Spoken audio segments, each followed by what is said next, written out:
Good morning ছাত্ররা। আজকে তোমাদের বিভব অবধি যে সমস্যাগুলো হয়েছে, অল্প একটা সমস্যাই তোমাদের কাছ থেকে পেয়েছি, বিশেষত অঙ্কের ওপর, সেইগুলো একবার আলোচনা করে দিচ্ছি। এর মধ্যে কিছু অঙ্ক বইয়ের উদাহরণের, কিছু অঙ্ক আমার করে দেওয়া, আর হয়তো দু একটা অঙ্ক হয়তো হতে পারে অনুশীলনী। যাই হোক, অনুশীলনী নাও থাকতে পারে। যেমন আমার করে দেওয়া যে নোটসগুলো আমি ছবি পোস্ট করেছি বিভব চ্যাপ্টারের 6 নম্বর অঙ্ক আর 12 নম্বর অঙ্ক, সেই অঙ্ক দুটো তোমাদের অসুবিধা অনেকের হচ্ছে বলছো, আমি একবার আলোচনা করে দিচ্ছি। সেখানে 6 নম্বর অঙ্কে কী বলা আছে না, 2 মাইক্রোকুলম, 4 মাইক্রোকুলম, -6 মাইক্রোকুলম এবং 8 মাইক্রোকুলম, মানে 4টে আধান। এই 4টে আধানকে 5 সেন্টিমিটার বাহুর বর্গক্ষেত্রের 4টে শীর্ষে রাখা আছে। সংস্থাটার স্থিতিশক্তি বার করতে বলেছে। তো স্থিতিশক্তির ফর্মুলাটা আমরা কি জানি? স্থিতিশক্তির ফর্মুলা জানি Q1 এসআইতে অবশ্যই Q1 Q2/4π। এখানে কোনো মাধ্যম বলেনি, বায়ু মাধ্যম বা শূন্য মাধ্যম ধরে নিলাম। তাহলে এপসাইলন 0 × R, এই হচ্ছে স্থিতিশক্তির ফর্মুলা যদি দুটো আধান থাকে। এবার এখানে 4টে আধান আছে, তাহলে যত রকম কম্বিনেশন হয় কম্বিনেশন করে নিয়ে 4টে আধানের জন্য বার করব। হ্যাঁ, Q1 Q2 আর Q2 Q1 একই, সেটা ভেবে নেব। তাহলে সেক্ষেত্রে এই ফর্মুলা অনুযায়ী স্থিতিশক্তি কত হচ্ছে দেখে নিই। প্রথমে যদি 2 আর 4 মাইক্রোকুলম নিয়ে ভাবি, 2 মাইক্রোকুলম আর 4 মাইক্রোকুলম, তাহলে 2 × 4 মাইক্রো থেকে কুলম করার জন্য ওদের সকলের মাত্র 10⁻⁻6 আসবে। তাহলে 10⁻12 হলো, ডিভাইড বাই কত না 4πε0। দেখো, ও তার আগে ছবিটা একটু আঁকি, তোমাদের ব্যাপারটা একটু সরগর করে দিই, এটা পরে করছি। এই হচ্ছে আমার বর্গক্ষেত্র। আমি পরপর এ বি সি ডি বিন্দুগুলো আঁকলাম। এখানে আছে 2 মাইক্রোকুলম, এখানে আছে 4 মাইক্রোকুলম, এখানে আছে -6 মাইক্রোকুলম, এখানে আছে 8 মাইক্রোকুলম। তো এই ডিস্টেন্সগুলো কত? 5 এগুলো সব 5, কারণ বর্গক্ষেত্র। আর এই যে কর্ণ বরাবর ডিস্টেন্স, এই কর্ণটা হোক আর এই কর্ণটা হোক, কত হবে? 5√2 আমাদের জানা আছে। তাহলে এগুলো সব সেন্টিমিটার। তো 5√2 মানে কত হচ্ছে দেখে নিই একটু। 5 × √2, 5 × √2 ইজ ইকুয়াল টু দাঁড়াচ্ছে 7.07। আমি 7.1 করলাম, 7.1 কর্ণটা। তো কর্ণ হয়ে গেল। এবার কিচ্ছু না, আমি প্রথমে ধরে নিলাম যে এই এ বিন্দুর আধানটাকে নিয়ে এসেছি। তাহলে প্রথমে কেউ ছিল না, ওকে আনতে গেলে কোনো কার্য করতে হচ্ছে না, তাহলে কোনো স্থিতিশক্তির বিষয় নেই এখানে। এরপরে যেই আমি 4 মাইক্রোকুলম আধানটাকে আনবো, তাহলে কত কার্য করতে হবে না, যে স্থিতিশক্তিটা সেটা হচ্ছে 2 × 4 × দুজনেই মাইক্রো, তাহলে 10⁻6 করে -12 হলো, বাই 4πε0। এবার ডিস্টেন্স কত? ডিস্টেন্স দেখতে পাচ্ছি 5 সেন্টিমিটার, এটাকে মিটার করতে হবে, তাহলে 0.05, তাহলে × 0.05। তাহলে এই গেল বি এর সাথে। এবার এ এর সাথে সি এর, সেটা কত? সেটা প্লাস করলাম, 2 করলাম, × -6 করতে হবে, ইন্টু সেই আগের মতো 10⁻12 4πε0 ইন্টু ডিস্টেন্সটা এবার 7.1 সেন্টিমিটার, তাহলে সেটা কত হচ্ছে?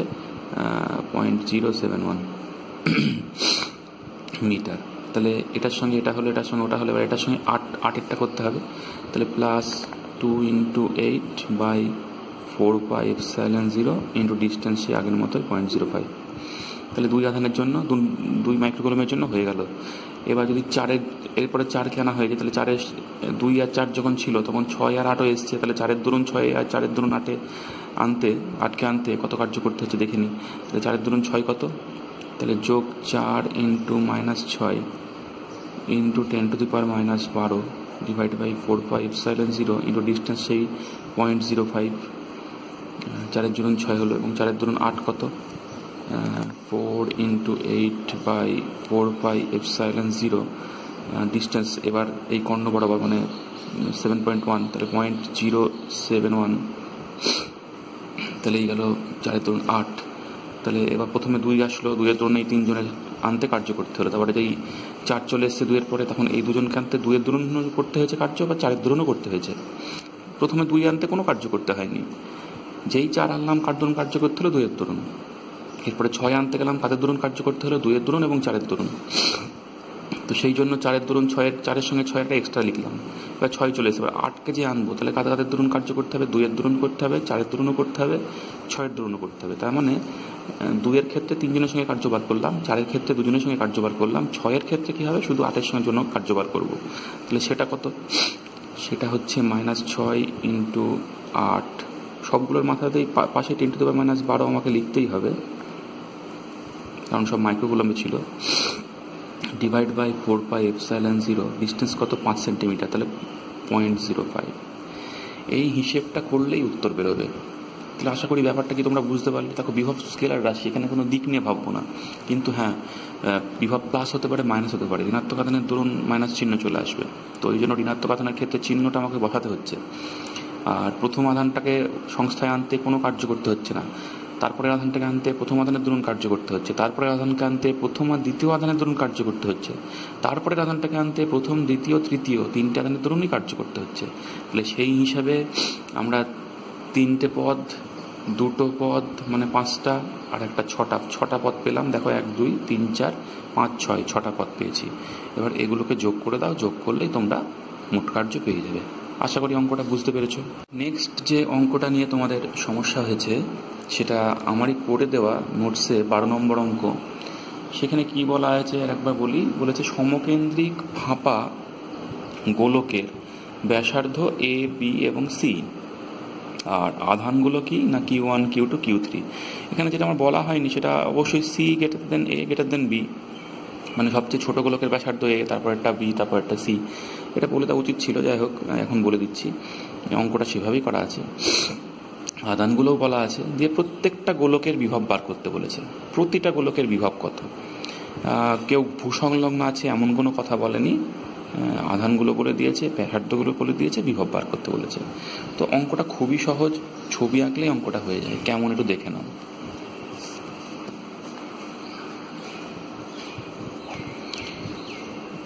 একটা গোলক, দুটো গোলক, 3টে গোলক। তো এই গেল 3টে গোলক।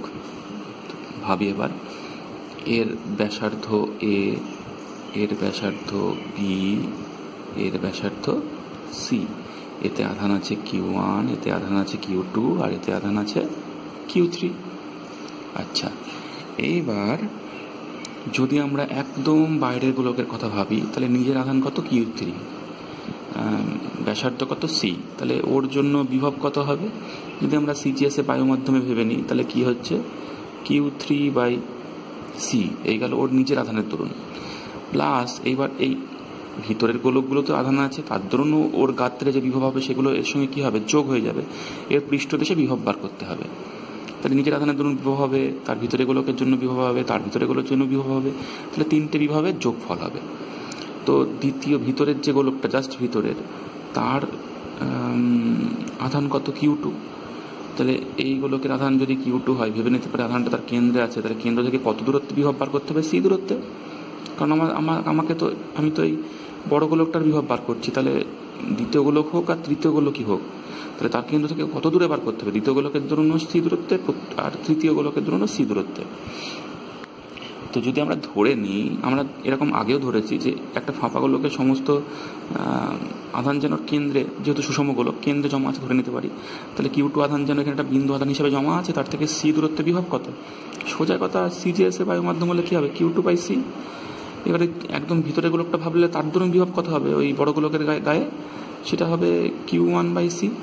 তাহলে বড় গোলকের গায়ে কিন্তু বিভব হলো Q1 + Q2 + Q3/C।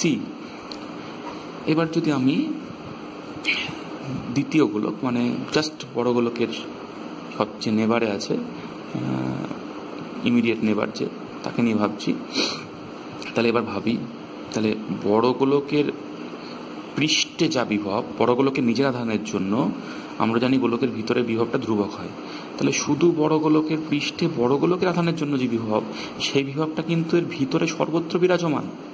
কথাটা আবার রিপিট করছি, বড় গোলকের নিজের আধানের জন্য বড় গোলকের পৃষ্ঠে যে বিভব, সেটা কত, এই Q3/C। সেই বিভবটা কিন্তু বড় গোলকের ভিতরে সর্বত্র একই মানে বিরাজমান। তাহলে যে মাঝারি গোলকটা, তার গায়ে বিভব, নিজের আধানের জন্য বিভব হবে, সেটা কত, Q2/B। ভিতরে ছোট গোলকটার আধান Q1, তাহলে সেটা তার কেন্দ্রে জমা আছে বলে ভেবে নিলে আর তার থেকে B দূরত্বে বিভব কত হবে, Q1/B।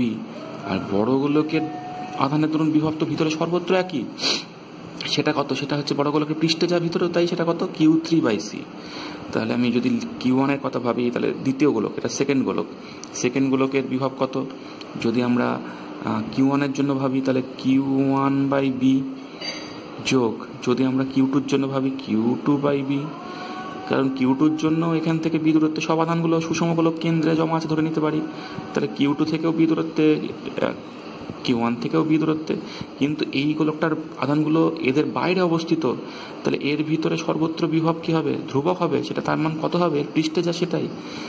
তো আমি বারবার একটা কথা বলছি, এর ভিতরে বিভব সর্বত্র ধ্রুবক নয়, কিন্তু এই বড় গোলকের আধানের দরুন যে বিভবের ভিতরে সেইটা সর্বত্র ধ্রুবক।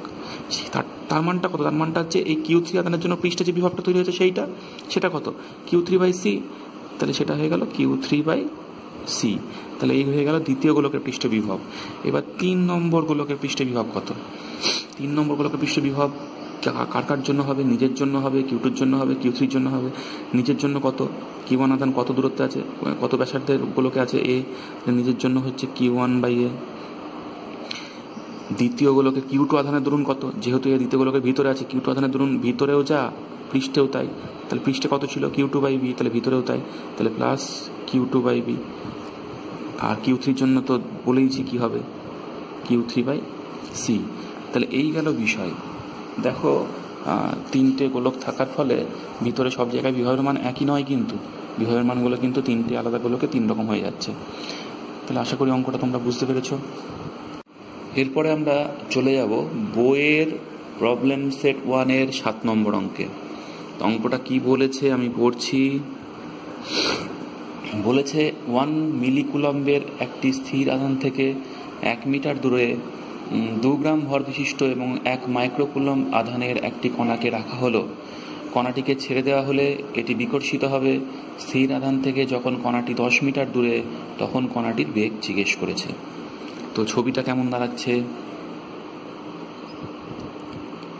এইখানে আছে 1 মিলিকুলম্ব, আমি কনভার্ট করে নিচ্ছি 1 × 10⁻³ কুলম্ব। তা এই আধানটা স্থির, উল্লেখ করেই দিয়েছে এটা স্থির বিন্দু আধান। এর থেকে 1 মিটার দূরে, 1 মিটার দূরে কাকে রাখা হয়েছে, 2 গ্রাম ভর বিশিষ্ট 1 মাইক্রোকুলম্ব। তাহলে এখানে রাখা হয়েছে 1 × 10⁻⁶ কুলম্ব। এর ভর কত, এর ভর হচ্ছে 2 গ্রাম। মাইক্রোকুলম্ব আধানের একটি কণাকে রাখা হলো, একে ছেড়ে দেওয়া হলো। ছেড়ে দিয়ে দিলে কি হবে, এর দ্বারা বিকর্ষিত হবে এবং এর বেগ ক্রমশ বাড়বে। বিকর্ষিত হয়ে এবার ও যখন 10 মিটার দূরত্বে গেল, তখন বেগ কত, এই দূরত্বটা বাড়তে বাড়তে বাড়তে বাড়তে যখন এখন ছিল 1 মিটার, এরপরে কতটা হলো 10 মিটার। যখন এখানে পৌঁছলো তখন ওর বেগটাকে বার করতে বলা হয়েছে। এই অঙ্কটাকে আমরা যদি জাস্ট বলের হিসাবে ভাবতে চাই, তাহলে দেখো, যখন এখানে ছিল বলের মান যা, যত দূরত্বে যাচ্ছে তত বলের মান, বিকর্ষণ বলের মান কমছে, অর্থাৎ ত্বরণটা কখনোই ধ্রুবক থাকবে না, যেহেতু বলের মানটা পরিবর্তনশীল। তাহলে বল দিয়ে ভাবলে সমস্যা হবে। আমরা ভাববো অন্যভাবে, আমরা শক্তির বিচারে ভাববো যে এখানে যখন আধানটা ছিল তখন সংস্থার স্থিতিশক্তি কত ছিল, এখানে যখন গেল তখন স্থিতিশক্তি কত। তো দুই স্থিতিশক্তির যে পার্থক্যটা, সেটাই কিন্তু এর মধ্যে গতিশক্তিতে রূপান্তরিত হবে, এবং তার সাহায্যে আমরা অঙ্কটা করব। তাহলে প্রথম অবস্থানে স্থিতিশক্তিটা বার করি। ফর্মুলা হচ্ছে Q1 Q2/4πε/r²। তাহলে Q1 কত, 1 × 10⁻⁻3, Q2 কত, 1 × 10⁻⁶/4πε, কিছু বলেনি মাধ্যম, তাহলে বায়ু মাধ্যম বা শূন্য মাধ্যম ধরলাম, কিন্তু দূরত্ব কত, দূরত্ব 1, তাহলে Q1 Q2/4πε/r। এই গেল প্রথমে স্থিতিশক্তি। আর পরে স্থিতিশক্তি কত, সেটাও আধানের মান একই, -3 × 1 × 10⁻⁶/4πε0। এবার ডিস্টেন্সটা কিন্তু এবার 10 মিটার, 10। তাহলে বুঝতেই পারছি এই মানটা বেশি, এই মানটা কম। তাহলে এই যে বিয়োগ ফলটা সেটাই গতিশক্তি হবে। তাহলে গতিশক্তি সমান কি? গতিশক্তির রাশিমালাটা হচ্ছে হাফ এম ভি স্কোয়ার। বেগ এখানে আমি ভি ধরেছি, দেখতেই পাচ্ছ। তাহলে হাফ এম ভি স্কোয়ার সমান কি? বিয়োগ ফলটা, বিয়োগ উপরে কত আছে? 10⁻³ 10⁻⁶, তার মানে 10⁻৯। আর 1/4πε0 মান কত হয়?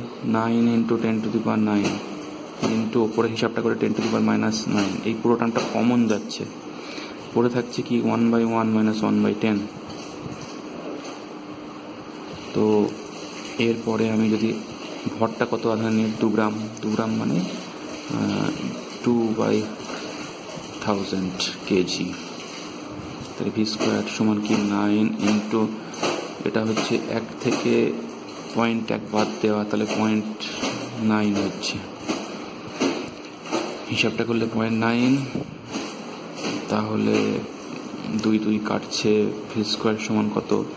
9 × 0.9 × 1000, তার মানে 9 × 9 × 100। তাহলে ভি সমান কত হচ্ছে? 9 × 10 = 90 মিটার পার সেকেন্ড। তাহলে উত্তরটা গিয়ে দাঁড়ালো 90 মিটার পার সেকেন্ড। আশা করি অঙ্কটা তোমরা বুঝতে পেরেছ।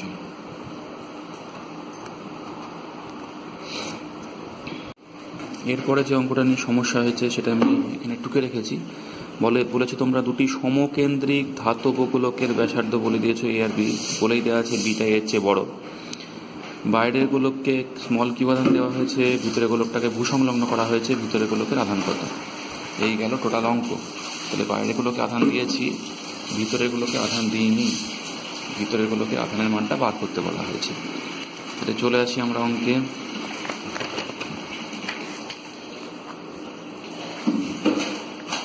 দুটো গোলক আঁকতে হবে, কেন্দ্র সেম ওদের।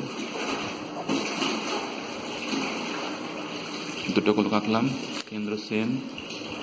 এটা ব্যাসার্ধ এ, এটার ব্যাসার্ধ বি। বাইরে গুলোকে স্মল কিউ আধান দিয়েছে, ভিতরে গুলোকে ভূসংলগ্ন করা হয়েছে। আচ্ছা, ঠিক আছে। তা ভূসংলগ্ন করা থেকে ক্লুটা খুঁজে পাবো। ভূসংলগ্ন যদি কাউকে করা হয়, একে ভূসংলগ্ন করা হয়েছে। ভূসংলগ্ন করা মানে এর বিভব কত? 0। তো ধরে নিলাম এইগুলোকে যে আধানটা জমে আছে সেটা কিউ ড্যাশ। তাহলে এর বিভব 0 মানে কি? এর বিভব কার কার দরুন হবে? এর বিভব হবে বাইরে গোলকের আধানের দরুন আর এর নিচের আধানের দরুন। তাহলে বাইরে গোলকে আধানের দরুনের বিভব কত? একটু আগে যে অঙ্কটা করলাম তার অনুসারে Q/B লিখবো। যদি আমরা সিজিএস পদ্ধতিতে শূন্য মাধ্যম নিয়ে ভাবি, তাহলে Q/B লিখবো। বাইরে গোলকের পৃষ্ঠে বিভব Q/B নিজের জন্য, এবং ভিতরেও সেই মানটা একই থাকবে সব জায়গায়। আর ভিতরের গোলকটার নিজের আধান কিউ ড্যাশের জন্য বিভব কত সেটা আমরা দেখতেই পাচ্ছি। ব্যাসার্ধ এ, আধান কত? Q dash. তাহলে কিউ ড্যাশ বাই এ। এই টোটাল বিভবটা কি ভূসংলগ্ন করা আছে, তাহলে = 0। তাহলে সেখান থেকে আমি কিউ ড্যাশ বাই এ সমান পাচ্ছি -Q/B। তাহলে কিউ ড্যাশ সমান কি হয়ে গেল? -A/B × Q। A/B × Q। তাহলে এই হলো উত্তর। বেশ সহজ অঙ্ক ছিল। বইয়ের কোনো একটা প্রশ্নের উদাহরণে একটা অঙ্ক নয় আসলে, এটা বলেছে যে একটা প্লাস আধান আর একটা মাইনাস আধান, অবশ্যই বিন্দু আধান সেগুলো, সেই আধানের ধরুন দূরত্ব ভার্সেস বিভব লেখচিত্র অঙ্কন করে। তো আমরা যদি এটা একসঙ্গে লেখচিত্র দুটো বানাতে চাই, এদিকে দূরত্ব প্রকাশ করলাম আর এদিকে বিভব প্রকাশ করলাম, এদিকে ডিস্টেন্স আর এদিকে বিভব। তাহলে প্লাস আধানের ধরুন বিভবের রাশিমালা কি? প্লাস কিউ আধান হলে পরে Q/4πε আরটা যেখানে ডিস্টেন্স আচ্ছা, এখানে এক্স ধরেছি, Q/4πε(x). আর মাইনাস কিউ আধান হলে পরে কি হবে? -Q/4πε(x). তাহলে প্লাস আধানের জন্য বিভব ধনাত্মক হবে, মাইনাস আধানের জন্য ঋণাত্মক হবে। কিন্তু দেখো দূরত্বের সঙ্গে ব্যস্ত সম্পর্ক, তার মানে কি যত বিভবটা দূরত্ব বাড়বে তত বিভব কি হবে? কমতে থাকবে। তাহলে এই গেল প্লাস আধানের দরুন। আর মাইনাস আধানের দরুন যেহেতু ঋণাত্মক মান, একই গ্রাফ হবে কিন্তু উল্টো দিকে হবে। এই তো গ্রাফ, আর তো কিছু না। এটা প্লাস আধানের দরুন আর এটা মাইনাস আধানের দরুন। বিন্দু আধান ভেবে নিয়েছি। নিচের দিকে কেন মাইনাস আধানের দরুন? কারণ নিচের দিকে মাইনাস আধানের দরুন বিভবের মানটা যে ঋণাত্মক, ওই জন্য গ্রাফটা নিচের দিকে আঁকলাম, আর কিছু নেই এটাতে।